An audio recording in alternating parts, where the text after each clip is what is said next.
Hi everybody, this is Laura McKelvey, and thank you for joining the webinar today. Today we're going to go through some techniques and skills for providing effective comments on EPA rulemaking process. And even though we're focusing this on, our rulemaking, a lot of the pointers that you're going to get today are going to be helpful for you in making comments for, state permits and other actions as well. So hopefully you'll get some key pointers for today. Just some bookkeeping, or not bookkeeping, housekeeping items. The number you have on the screen, you can either call in. It's 866-299-3188, and the passcode is 919-541-5265.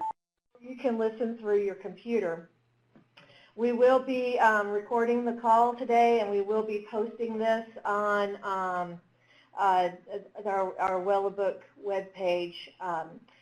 If you are following the webinar, you can make the screen a full screen by hovering over the icon on the right-hand side of your screen that has the 4 arrows pointing out, and click on that, and it'll make it full screen. That will make your Q&A box disappear, so if you want to type in a question, then hover back over the same part of your screen, hit the icon, and it will reduce down so your question box will open back up. If you are using the phone line, please hit the mute on your computer so we don't get any feedback. And if you have trouble with the audio, you can go to this meeting box and verify that your speakers are working. And if you lose audio again, go ahead and log out and log back in, and that should solve the problem. Or you can text us, and we can do some troubleshooting for you through the Q&A box. So the Q&A box, again, I think we've already talked about this. You can type in questions along the way. We will answer questions towards the end. For the smoothest operations, it's always best to close other applications so that you don't flip back and forth and slow down your computer. And there's the link to where the presentation will be available. Today's presenter is going to be Holly Wilson. And Holly, I'm pulling up the screen now, and why don't you go ahead and introduce yourself and take over. Okay. All right. Thank you, Laura. Hello, everyone. My name is Holly Wilson. I'm with the Office of Air Quality Planning and Standards. And thank you again for taking time to join us on this webinar entitled Techniques and Skills for Providing Effective Input in the EPA Rulemaking Process.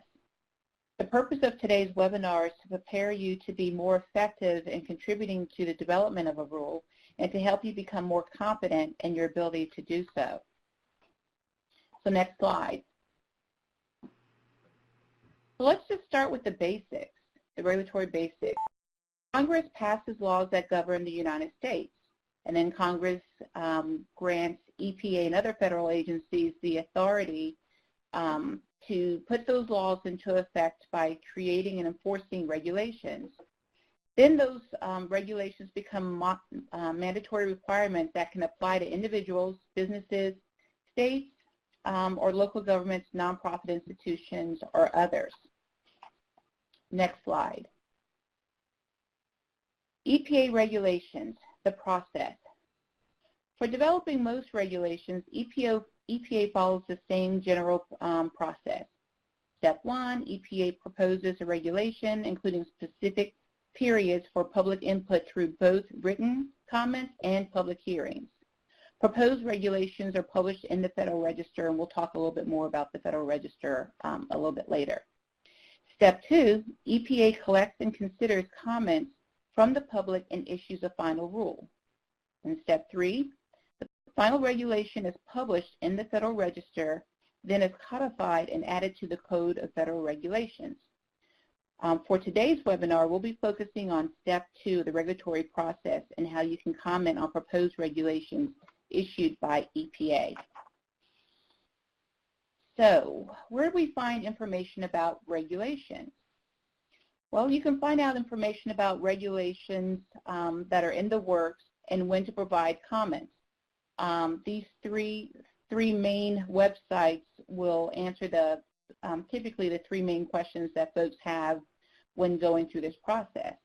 So the first question usually is, what regulations are expected to come out over the next year? reginfo.gov, the Unified Agenda and Regulatory Plan. EPA contributes to the U.S. government's Unified Agenda, which is released twice a year, spring and fall. Our regulatory plans and agendas broadly describe the regulatory activities that EPA will be undertaking over the next year and EPA's core priorities over the next fiscal year. You can find the Unified Agenda at reginfo.gov. The next key question is, what is EPA doing right now, and how do I comment?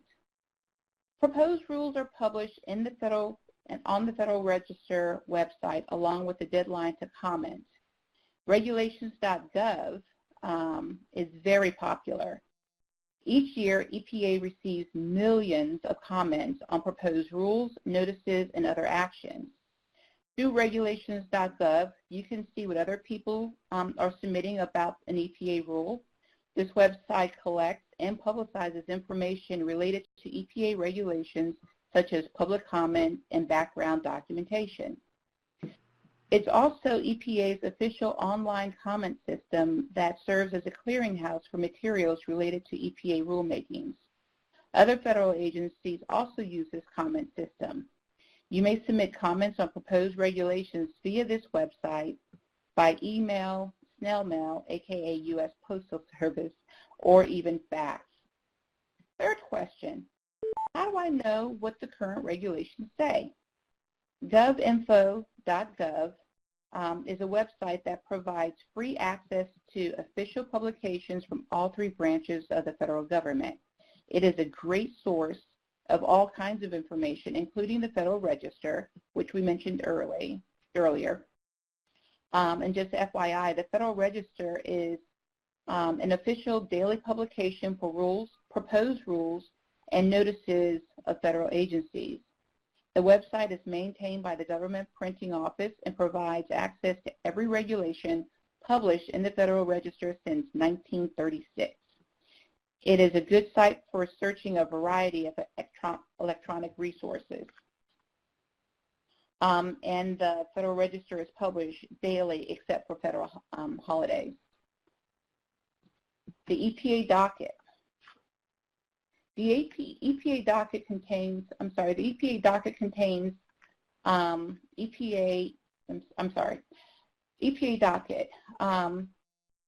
it contains information that EPA uses in the rulemaking and other agency actions that explain or support its decisions.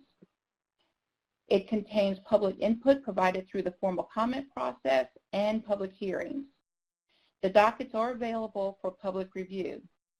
So things that you might find in this document that can be quite large after the rulemaking process is over with might include data information, reports of all kinds, modeling results, legal and policy memos, public comments, transcripts of public hearings, etc.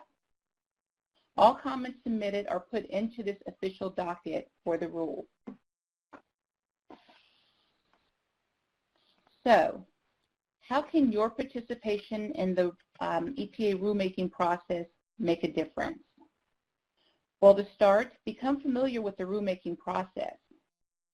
You are most likely to make a difference if you get involved early and stay engaged with the process throughout.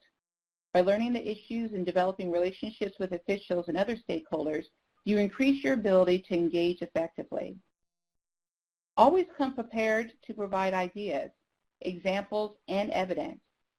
People who just complain or harp on the issues can be perceived as not really knowing what they're talking about and can be easily discounted. You want to treat everyone that you're dealing with, even those you may not trust or like, in a way that you would like to be treated by them. Respect breeds respect. The more concrete and precise you can be, the more you will help your case.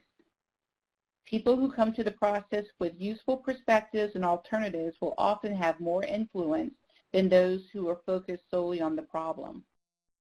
And lastly, recognize that the process will take time and that you may not always be persuasive about what should be done. Next slide. So preparing effective written comments. The first thing and one of the most important things is to know the deadline for submitting your comments. Very important. So resources for writing comments. These 3 websites will give you some helpful tips. Regulations.gov will walk you through the mechanics on how to submit a comment. You can submit a comment, as we mentioned before, via the regulations.gov website. You can submit your comments by email, by snail mail, or fax. In addition, you'll see the link for the Oregon DEQ website. They've posted a pamphlet with ideas from the book, The Art of Commenting. They've made it into a concise, easy-to-read, practical summary about writing public comments. It outlines a logical and direct approach to reviewing environmental documents and preparing comments. It's a step-by-step guide to writing comments in an effective manner. So getting ready to comment. Collect and review relevant materials. Get help understanding the issues and identify your key issues and concerns. So you want to start by collecting and reviewing relevant materials so that you'll be speaking from an informed point of view on the issues of concern. Examples include reviewing laws, regulations, guidance, reports, articles, data sets. You may also want to seek out people and other organizations who can provide you with an understanding of expertise. That expertise could be in the technical field, the scientific field, or legal, what have you. You want to identify what's most important to you.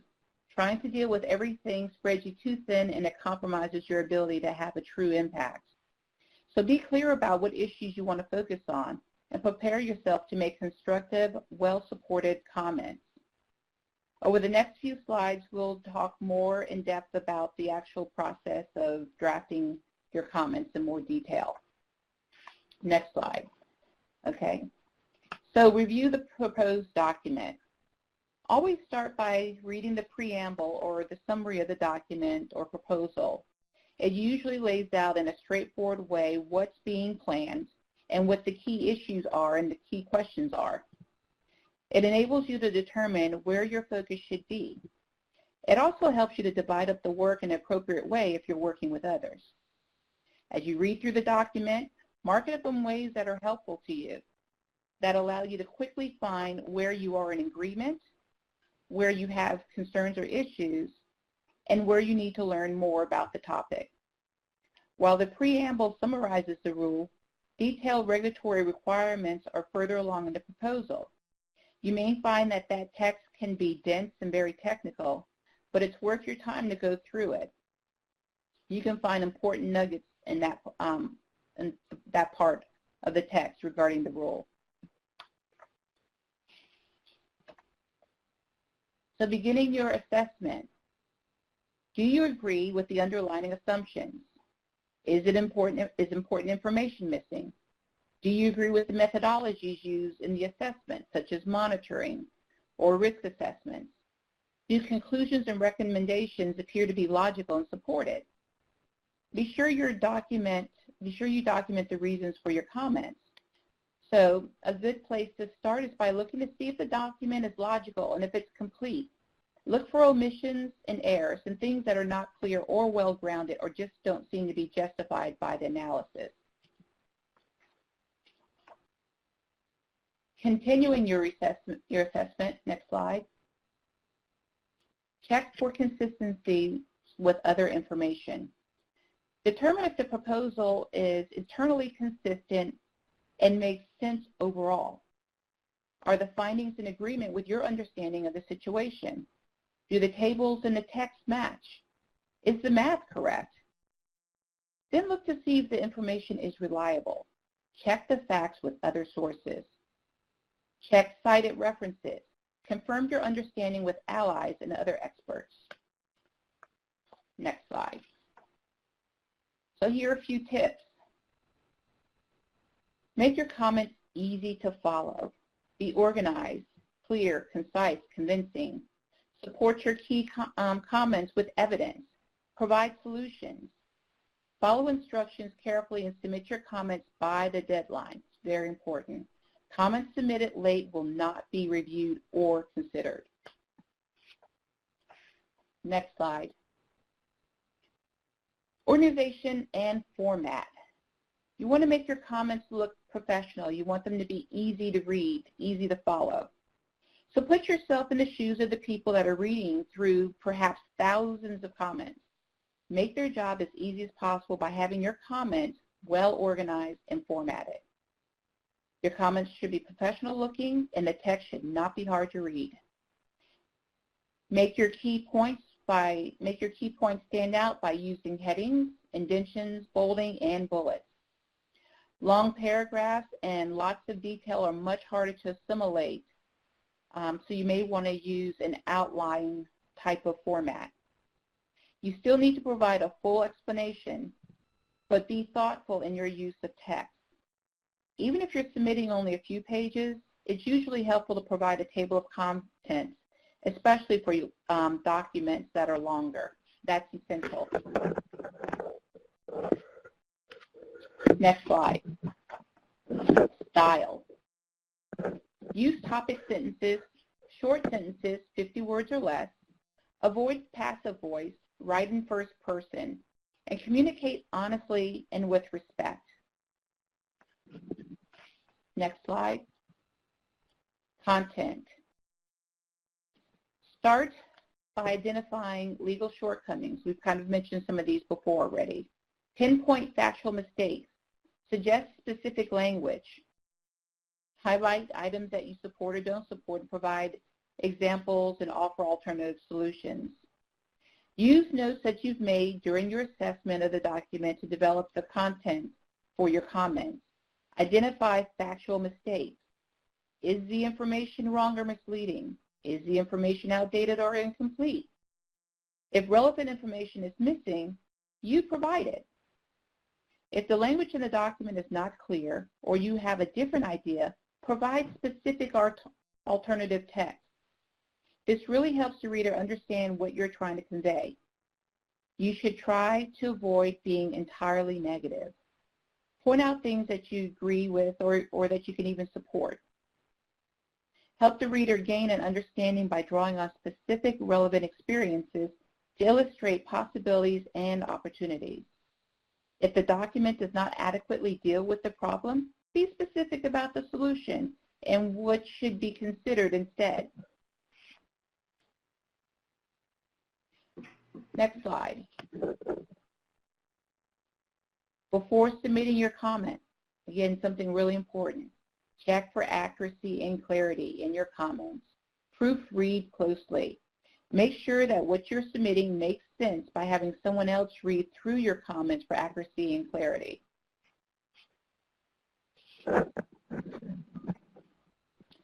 Next slide. So on to public hearings.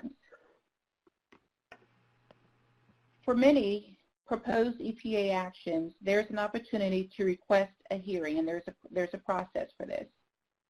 Usually a panel of 2 or 4 EPA managers and staff attend to listen to the public share their comments. This is the agency's opportunity to listen and ask clarifying questions. It's not a dialogue. Speakers usually sign up in advance and are given a time slot to speak for 3 to 5 minutes. A court reporter produces a transcript that is entered into the docket for the rulemaking. Written comments can also be turned in at a public hearing. And it's important to note here, if speaking at a public hearing is just too nerve-wracking, you can submit your comments in writing, and your oral comments or written comments have the same weight. There's no advantage or disadvantage to speaking or not speaking and submitting your comments in writing. Next slide. So preparing to speak at a public hearing. Again, you want to make sure that you've read the preamble and the proposed rule and you've reviewed all the relevant documents. EPA proposed rules are accompanied by fact sheets that summarizes key aspects of the proposal and may help answer some of the questions that you may have. Public hearings for proposed rules is an opportunity for you to offer comments in a face-to-face setting. Note, not all proposed regulations offer public hearings. Again, there's a process to request this.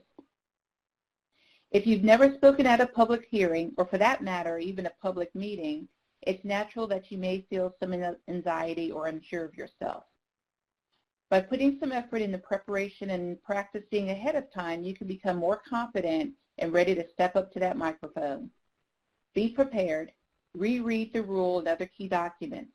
Contact your EPA regional office to get more information about the substance or process of the hearing. EPA has 10 regional offices around the country, and you can find out more about these regional offices by visiting their websites. Next slide. Okay.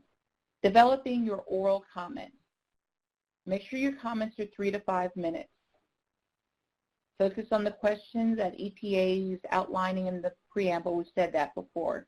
But here are some guidelines for those making effective oral comments. Focus on the subject of the hearing. Other things may be important to you, but if the hearing is strict, other things may be important to you, but the hearing is strictly to get feedback on the identified issues. Again, you can find out by contacting, your regional office or looking more at the public hearing notice. You will be given a time limit to speak, usually between 3 and 5 minutes.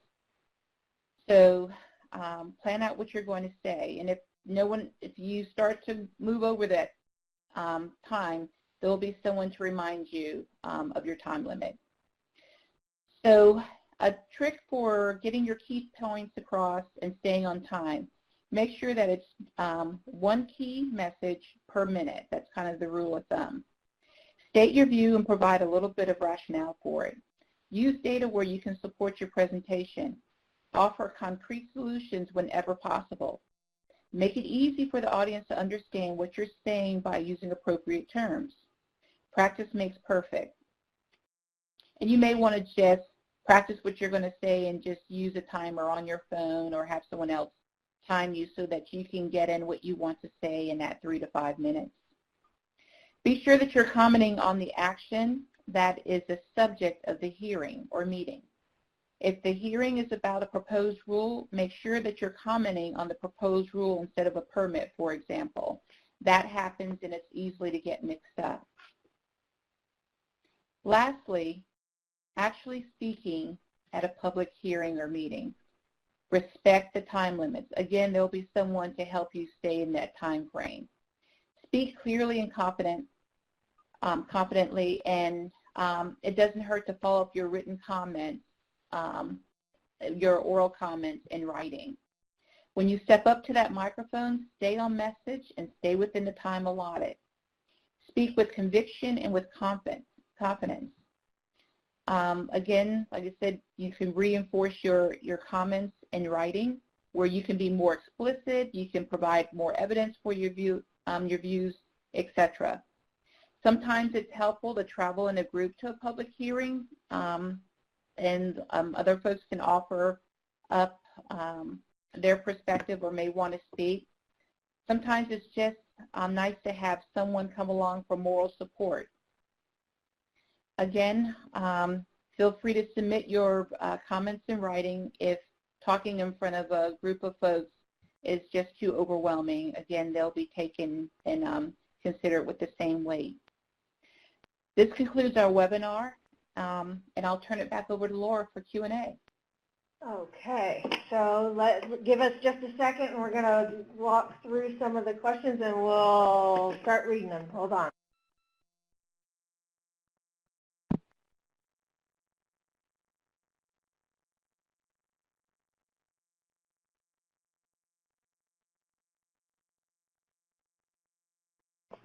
Okay, so the first question we have, do the comments from scientists and lobbyists carry the same weight, and do public comments carry the same weight as industry comments, and how is that determined?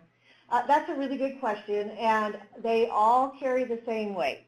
No one's comments are more valued than the others, but as Holly mentioned, sometimes if we understand the comment better, it's easier for us to respond to them. And so what we do when we get comments, we read all of them, and as part of the final rule, there is a section of the final rulemaking that is a response to comment document where we respond to those comments. Okay, the next question is,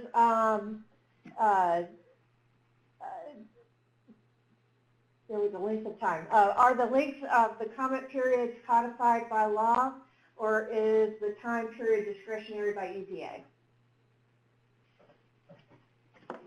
Hi, this is Mike Herber. I'm the Deputy Director at QPS. So the public comment period is typically on the order of 30 to 60 days.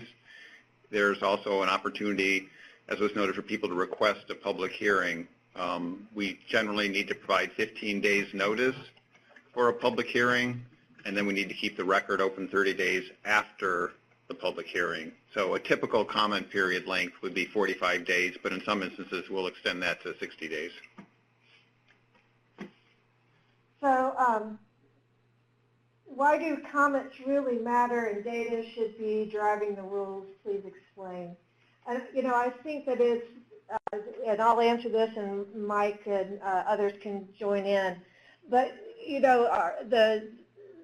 the science is an important part of the rulemaking process, but public comment is also a very important part. There are other aspects to the rulemaking, technology, weighing in on policy decisions, and so we definitely rely on the science and the information that the Clean Air Act requires that we look at when we're doing our rule writing.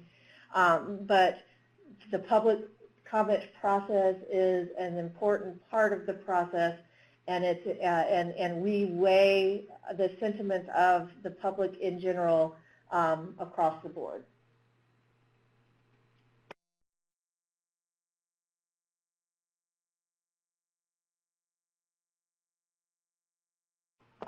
So, the other aspect of that is that we evaluate all the comments that we have, and then we compile that, and we make final decisions based on the authorities that the Clean Air Act gives us.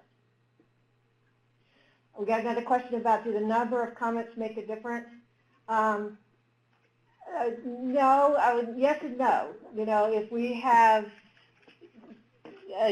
30 comments from industry and 1 comment from somebody else, we still weigh the input equally. It's the value of the comment that's more important.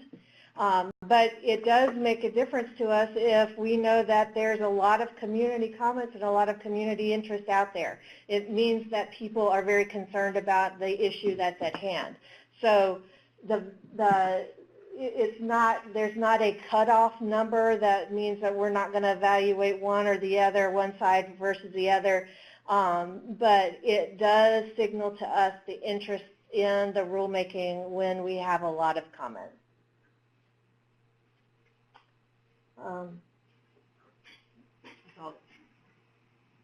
Okay, so the next question. Yeah, how do the Federal Register.gov and accessing the Federal Register from govinfo.com differ? Hi everybody, it's Allison Davis.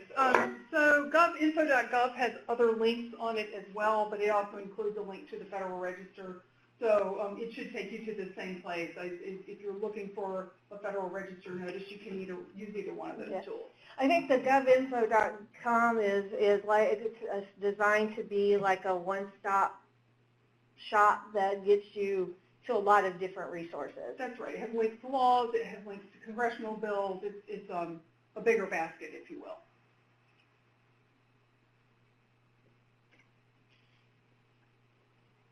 So again, the next question is, why would a scientist or someone who is an expert not have greater impact? Please explain how this makes sense. So our process when we do a rulemaking is very much data-driven. So opinions are important, but data carry a lot of weight. So to the extent that somebody can provide data, whether it's a scientist or somebody who's an expert or even somebody in the community who has information and data that's relevant to a rulemaking, that's very important to us. So again, a data-driven process, the better supported your comments are by actual data, the more weight they may carry. And I do not see any additional questions. We'll take a few minutes to remind people that we are having a data posting webinar on Friday, the same time, so 4 o'clock Central Time. And if you have other questions that come to mind, please contact Holly or myself, Laura McKelvey, and we will see if we can't get your questions answered. Hey, Laura, I wanted to do a plug for our Clean Air Act. So I had mentioned earlier to make sure when you're providing comments that if it's about a proposal, you want to make sure that you're commenting on that proposal versus like a permit. And people have made that mistake before. But the other thing that you want to make sure is you want to make sure that the comments that you're giving EPA or any agency for that matter is within the scope of their authority.